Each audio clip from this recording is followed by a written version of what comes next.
આદિવાસી આજરોજ બિરસા મુંડા સમિતિ ઉસરવણ ખાતે મિટિંગ સમાજની મળવામાં આવેલ છે, જેમાં ડીજે એસોસિએશન અને ડીજો એસોસિએશન સમિતિના તમામ મેમ્બરશ્રીઓ આજની બેઠકમાં રજૂઆત માટે ગયા હતા.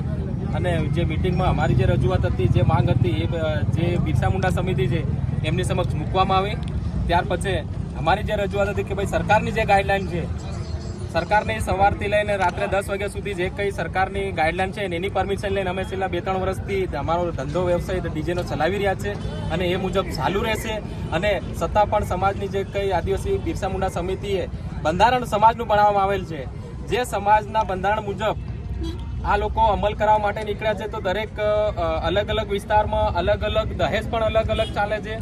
એની પર પણ નિયંત્રણ એટલું બધું નથી. દારૂ તો ગુજરાતમાં બંધ છે, છતાં પણ એની પર તરાપ નથી. ફક્ત ડીજે ઉપર આ લોકોએ તરાપ મારવામાં આવેલ છે. તો અમે તો છેલ્લા 2-3 વર્ષથી સરકારની ગાઈડલાઈનનું અને પરમિશન લઈને ડીજે વગાડી રહ્યા છે અને ડીજે ચાલુ રહે છે.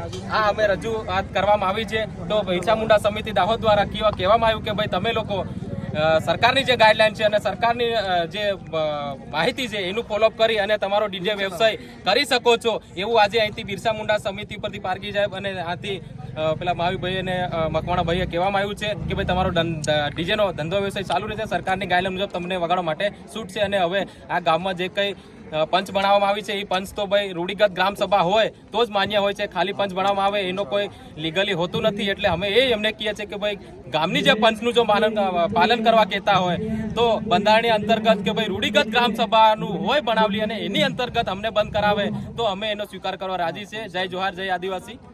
તમારી હમણાં સમસ્યા શું છે? અમારી સમસ્યા એ હતી કે ભાઈ અમે લોકો સરકારની ગાઈડલાઈન મુજબ અમે લોકો અમારું ડીજેનો ધંધો અમે ચલાવી રહ્યા છે.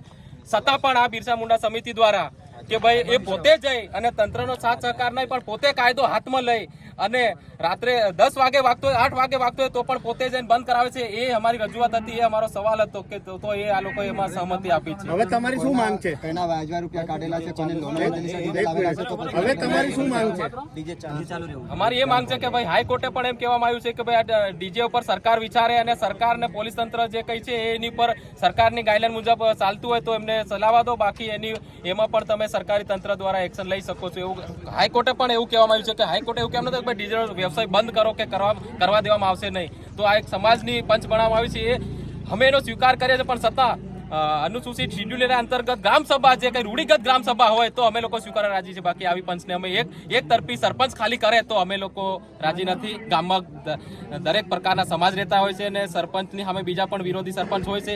કાલ ઉઠી અને ડીજેનું અમે જે કંઈ ગાઈડલાઈન મુજબ વગાડતા હોય અને આ સમાજના પંચ દ્વારા અમને રોકટોક કરવામાં આવે ને ત્યાં કંઈ ઘર્ષણ બને એની જવાબદારી ડીજે એસોસિએશન કે ડીજે માલિકની રહેશે નહીં, એ સમાજ પંચની રહેશે. એ અમે આ ધ્યાન દોરવા માંગીએ છીએ. ધન્યવાદ, આભાર.